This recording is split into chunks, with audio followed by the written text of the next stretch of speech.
sports columnist for the Wall Street Journal. He's Jason Gay, who joins us on the show. And, Jay, I think you were trying to point out that the Spurs are so unhip that they're now hip. Is that a fair assessment of your column the other day? That is a fair assessment, and just to be totally candid, I was definitely in the camp for a very long time, and I know it's a substantial camp of people who thought every Western Conference Finals, please, anybody but the Spurs. Why? But I have why come is that? around.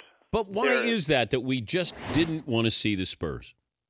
You know, I think all the cliches had some truth to them. I think people found them to be, you know, sort of featureless and less exciting than the alternatives, but I think all of that has just shifted in the way that, you know, a great band kind of gets that late career reappreciation. I think that's happened with the Spurs. You look at the way that not just, I mean, the San Antonio fan base is spectacular. They've always been passionate, but the way that Spurs passing, Spurs teamwork is now celebrated. Social media, I think, is fallen back in love with this team. I think there's something to this. So it's like the band Journey, that they have a resurrection here where we now appreciate Journey? I'm thinking more like Kiss getting into the Rock and Roll Hall of Fame. Or how about this? Maybe Rush. The Spurs are Rush. Ooh. So Geddy Lee is Tim Duncan. Geddy Lee is Tim Duncan. But who's Neil? I'm kind of thinking Tony Park or Manu is Neil. And then Alex Lifeson? Alex Lifeson is probably, I don't know, Pop? Who would have thought we would have compared the Spurs to Rush? I love it. But then you look at this team, and they do everything the right way. When you think about basketball, when you think about on the court, same coach, don't get in trouble. Yeah. They have a little bit of drama. Yeah. But for the most part, it's the model franchise. But we don't like that. We are getting to like it, though. I mean, I'm not in the habit of giving away multi-million-dollar book proposal ideas on national radio, but I really feel, as a columnist at the Wall Street Journal, there's an opportunity for someone to write the great San Antonio Spurs management theory book.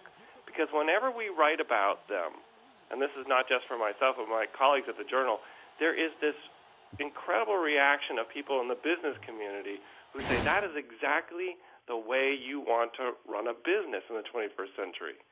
And it's amazing the sort of parallels that are out there. But you also have fans who are neutral, you would think, but you have to pick your poison. Do you root for the team that you don't want to root for in the Spurs because you don't like the way they play, or do you root for LeBron to win another championship? Yeah. I mean, I look at it as almost with the boxing analogy. You know, people always say in boxing, like, styles make fights. And I have a friend who was emailing me constantly during the OKC series saying, please, not the Spurs. And I'm like, I want to see the Spurs in the Heat because what you have there is a great contrast in styles. And that is what made that series compelling last year, and it's certainly going to make it fun to watch this year. Well, you also have Popovich, who's now become a character. That right. He went from this guy that didn't say anything and acted like a jerk, and then all of a sudden, you can't wait for him to act like a jerk now.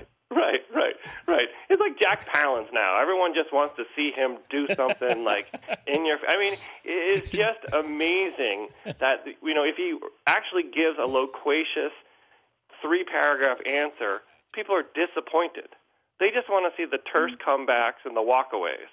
Well, so you want to see Pop do some push-ups then during you want to see timeout? Pop do some one-arm push-ups before the halftime. It'd be fantastic. I also saw your tongue-in-cheek piece on Ranger fans in Los Angeles for Game 1 of the Kings series. Give us a synopsis of what Ranger fans should be aware of for tonight's Game 1. Well, first of all, it is a congressionally mandated law that all columnists write a L.A. versus New York contrast piece before a L.A. versus New York sports series. But, you know, it's been a long time, 33 years for these great media capitals to meet in the championship round. And, you know, we were just sort of pointing out for people, Ranger fans, and they are deeply passionate about their hockey team, but they might not know L.A. And we just wanted to just point out a couple of important facts about Los Angeles. A lot of people might not know that it wasn't founded until 2007. It was, built on an abandoned go-kart track first mayor was the rat from Ratatouille, followed by Rihanna is currently the mayor, and before that, Gene Hackman just kind of walked around with a bullhorn and told people what to do. Man, you're out referencing me today. Yeah. Yeah. If Rihanna shows up with that dress she had on the other night, I'd vote for her. I'd vote for her twice. What do you do in the event that you are broadcasting that game live and she goes courtside in that dress? Well, I just hope Brent Musburger's not calling the game. Or maybe I hope he is calling the game. That'd be great if Rihanna shows up at the Kings game. It's a little cold in there, too. So with her with that dress. I know. I'm sorry, Jason.